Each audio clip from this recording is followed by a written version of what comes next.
Sot nuk është e hënë. Sot nuk është e hënë. Burri im Blerina. Lërës është i imi. Do doja shumë që t'isha autori i këtij librit, të shkruar nga Rumena Buzharevska. E di që po e mendoja kur po e lexoja. Buzharovska, m'fal. Mendova këtë gjë, që ky është një nga ato libra që çdo burr që do ta marrë në dorë, thot, këtë mund ta kishte shkruar gruaja ime. Dhe çdo grua që e lexon, mendon që mund ta shkruaj vet. Ta kishte shkruar vet. Unë jam një grua, se unë po mendoja që mund ta kisha shkruar vet. Si burr.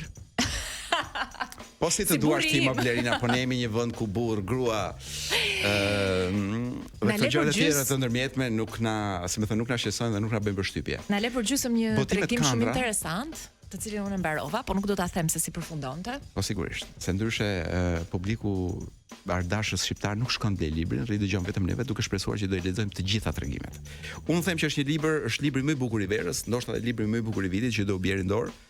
Ju sugjeroj shumë që shkoni ta blini sepse është emocional, ka humor, dhe është jeta e vërtet brenda. Shumë e vërtet. Unë e kam elektronikisht në këtë moment sepse ma dhe mua atë kopjen. Ta dhurova ty atë kopjen.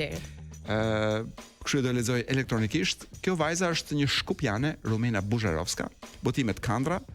Përkthimi, ata them unë kush e ka bërë përkthimin, e ka bërë Kreshnik Ajdini. Unë mendoj që është një përkthim i mirë.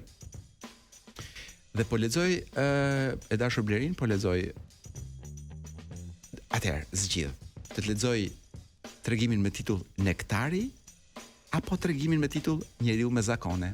Njeriu me zakone, patjetër. E fillojmë me Njeriu me zakone. Nuk dihet nëse burri im do të jetë edhe për shumë kohë ambasador, sepse për shkakun tim ndoshta do ta pezulloj nga detyra, ose do duhet të jap bet dorëheqjen. Për këtë kuptohet nuk bisedojmë. Pasi kthehet nga puna, shkon në bordë dhe ulet në një shezlong, pivotk me akull dhe puro. Edhe Manoli im pivotk, por gjithmonë shqetu pa akull. Gënjej. Ndonjëherë hedh edhe akull në gotë dhe kështu e befason veten.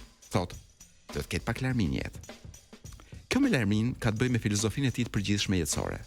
Do shumë të ndryshoj gjërat. Për shembull, çdo 2-3 javë e ndryshon vendosjen e pikturave në shtëpi ose vendodhjen e mobiljeve. Këto nuk janë ndryshime fort mëdha, siç bënte për shembull ime më, e cila çdo 2 vjet e rinovonte tërësisht shtëpinë.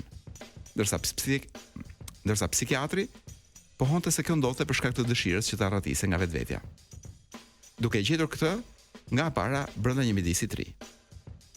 Nuk bëhet fjalë për një ndryshim aq themelor tek Manoli. Tek ai, ndryshimet janë të vogla dhe të lezetshme, ndërsa zakonet i ruan për një periudhë më të gjatë. Kështu për shembull, unë dua të shndrohem në një zakon të tij, që do t'i mbetet përgjithmonë. Si e dashura e tij më parshme, ajo kurva re me emrin Maja. Nuk e di sa vjeç ishte ajo kuçka kur rrëmbeu, por është vështirë të gjesh një qenie më të krisur se ajo. Për fat, gjeti dikë tjetër më të pasur dhe më të famshëm se ai. E faqen. Po tentoj ta kthej, po tash. Shumë kollaj bën ta kthej faqen në mënyrë fryj. Në mënyrë elektronike. Dhe u nda nga Manoli im, përndryshe nuk e di ç'do të bënte. Ndoshta do të vazhdonte me të. Fatmirësisht, unë rastisa në jetën e tij. Dhe dua t'i bëjmë një zakon i gjatë, të mket përgjithmonë. Edhe pse nuk e di nëse do doj kohë pas kohe të ndryshoj gjërat, ashtu siç ndryshon vendodhjen e mobiljeve. Ja fjala bie. Unë do të udhtoj tani me burrin tim ambasador në ndonjë vend tjetër. Do ditë ndoshta do të flas me të dhe të shoh nëse ajo situatë që të tjerët e quajnë skandal mund të qetësohet disi. Sepse vërtet duhet qëndroj këtu, ku është Manoli, ku njoha Manolin. Sepse nëse largohem, Manoli me siguri do të fillojë të ndryshoj shumë gjëra. Jo se nuk është i bukur, se nuk i ngjiten gratë. Edhe ai do shumë ato. Sidomos kur është i pirë dhe të mos gënjej, i pirë është në shumicën e kohës. Nuk mund ta shkruaj njëri nga ajo me hanja mallkuar ku ndaloj së shkuare aq shpesh vetëm për shkakun tim. Por ndoshta ka ndryshuar lokal, ka vendosur të pinë në ndonjë vend tjetër. Kjo për shembull s'do t'i ndodhte kurrë burrit tim. Unë e di që është një ironi e fatit, fakti që unë dhe burri im duhet të udhtojmë vazhdimisht për shkak të punës së tij. Ndërsa ai është një burr që nuk i do ndryshimet. Kjo megjithatë, do të thosë se ai vazhdimisht ndryshon atë që është më kryesorja, vendin e jetesës. Por ai në fakt nuk do që ndryshoj asgjë. Ja ku është.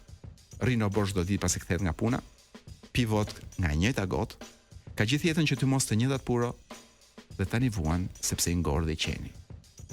Ishte një dogo i verdh dhe mua gjithmonë më nervozonte fakti që qeni ishte shumë i madh dhe nuk e desha. Edhe ai nuk më donte mua, po pasi ishte një dogo, ja hapja rrugën. Ju nuk mund ta imagjinoni se çfarë probleme shkrijon një qen i tillë kur duhet të udhtohet për diku. Dhe nga gjitha kafshët në botë, kthejmë faqen në mënyrë elektronike, bashkëshorti im përzgjodhi një dogo, ndoshta me shpresën se ky qen do ta bënte të ngulitej diku përgjithmonë, sepse burri im nuk do të ndryshojë. Një nga përparësitë e zanatit të tij është se kur duhet të flas diku në publik apo të përgatitet për ndonjë rast zyrtar, mund të sillet në të njëjtën mënyrë dhe të flas po të njëjtat gjëra. Zakonisht këto janë vetëm fraza boshe, disa gjëra që askush nuk dëshiron të dëgjojë, por që megjithatë janë të pranishme në të gjitha pritjet dhe aktivitetet e tjera. Ndërsa te Manoli, çdo paraqitje e tij është ndryshe. Të mos e përmend më mirë se një shfaqje e tij që kam parë 19 herë. I kam parë dhe shfaqjet e tjera ku ai nuk e ka pasur rolin kryesor. Në fillim i bëi qefi shumë, por pas herës së 10 u mërzit pak. E di që kjo nuk është normale, por nuk mundesha të përmbahem.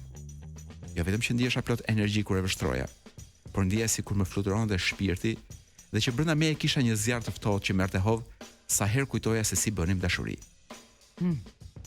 Edhe aty poshtë ndihesha si në ethe. Këtë nuk e thash saktësisht kështu. Shpeshherë i thosha që më eksitonte shumë, që kur e shija apo mendoja për të, bësha e butë dhe e njom, si një gozhën praver. Sepse jemi me rastin e praverës. Pra. Por zguxoja t'ja them këtë për shfaqjen, sepse e ndjeja që do ta shqetësoja edhe më shumë. Për ta ngushëlluar i thoja që po bëja një hulumtim. Kurse humba, se po analizoja se si aktorët bëhen një me publikun dhe se si tek aktori mirë çdo publik kërkon diçka të re. Kur ja thash këtë, Manoli qeshi dhe më pyetin se mos jam teatrologe. Jo përgjigja. Ndërsa ai nuk më pyeti se çfarë profesioni kam në të vërtetë. Kur nuk më ka pyetur për një gjë të tillë. Fatmirësisht, sepse unë nuk kam profesion. Se profesionin e ka burri im. Mbaroj? Jo, vazhdon. Po, mos të ço deri në fund. Por po. Dhe unë dua që nëse ti do ta risjellësh javën që vjen, të na lexosh tregimin e parë të këtij Patjetër. të kësaj përmbledhje me tregime. Patjetër. Javën që vjen do shpërthejmë me tregimin e parë. Ikim. Ikim.